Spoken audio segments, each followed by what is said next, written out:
5 ওয়াক্ত নামাজ কালাম পড়ে এরপরেও জাহান্নামে যাবে যারা, তারা হলো 17 শ্রেণীর লোক। আমরা এক নজরে আবারও বলে দিচ্ছি, হারাম খাদ্য যে গ্রহণ করে, 1, 2 আত্মীয়তার সম্পর্ক ছিন্ন করে যে, নাম্বার 3 প্রতিবেশীকে যে কষ্ট দেয়, নাম্বার 4 মা বাবার অবাধ্য সন্তান, মা বাবার কথা শোনে না সে, নাম্বার 5 উগ্র মেজাজি, তেড়া, গোয়ার, সবাইকে দমায় রাখে, এই টাইপের লোক।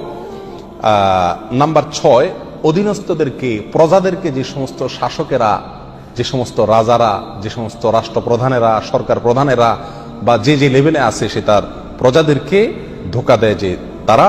নাম্বার 7 অন্যের সম্পদকে অন্যায়ভাবে আত্মসাৎকারী ব্যক্তি। নাম্বার 8 উপকার করে কারোর খোঁটা দেয় যে ব্যক্তি, সে জান্নাতে যাবে না।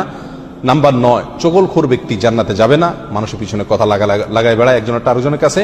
নাম্বার 10 অন্যকে নিজের পিতা হিসাবে, নিজের বাবাকে না বলে, পরিচয় না দিয়ে অন্যকে নিজের বাবা হিসাবে, পিতা হিসাবে পরিচয় দেয় যে ব্যক্তি, সে।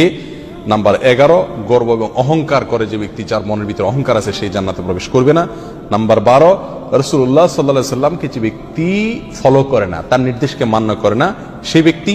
নাম্বার 13 অকারণে তালাক কামনা করে, তালাক চায় যে মহিলা, সেই মহিলা। নাম্বার 14 দুনিয়াবী উদ্দেশ্যে যারা এলেম শিখে, কোরআন হাদিস শিখে, এলেম অর্জন করে, আলেম হয় দুনিয়াবী উদ্দেশ্যে, দুনিয়ার কোনো ধান্দায়, আল্লাহকে খুশি করা ছাড়া অন্য কোনো ধান্দায়, তারা। নাম্বার 15 চুলে বা দাড়িতে কোনো জায়গায় কালো কলব, পিওর কালো কলব ব্যবহার করে যারা, তারা। এবং নাম্বার 16 যে কোনো ভালো কাজ করে সেখানে মানুষকে দেখানো, এটা ফলাও করা, প্রচার করা, এই উদ্দেশ্য থাকে যাদের, তারা। নাম্বার 17 ওয়ারিশকে বঞ্চিত করে তার হক থেকে, এরকম অভিভাবক।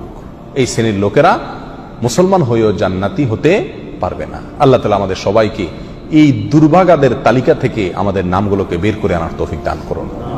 চেষ্টা করব এই 17 শ্রেণীর কোনোটিতে যাতে আমার নাম না থাকে, এটাকে টাঙায় রাখবো, ঝুলায় রাখবো লিস্টটাকে, এবং আমার ভেতরের কোনো পয়েন্ট আছে কিনা সেটা দেখে যাচাই করে সেখান থেকে নিজেকে বের করে আনবো ইনশাআল্লাহ। এরপরে আল্লাহ সুবহানাহু ওয়া তাআলার কাছে জান্নাত চাইতে পারবো, আশা করতে পারবো জোরালো ভাবে। আল্লাহ সুবহানাহু ওয়া তাআলা আমাদের সবাইকে আখিরাতে কিয়ামতের দিন একেবারে ফার্স্ট চান্সে, প্রথম চান্সেই জান্নাত যেন আমরা লাভ করতে পারি, জাহান্নাম থেকে মুক্তি নসিব যেন হয়, সেই তৌফিক দান করুন। জাযাকুমুল্লাহ ওয়া আখিরু দাওয়ানা আলহামদুলিল্লাহি রাব্বিল আলামিন।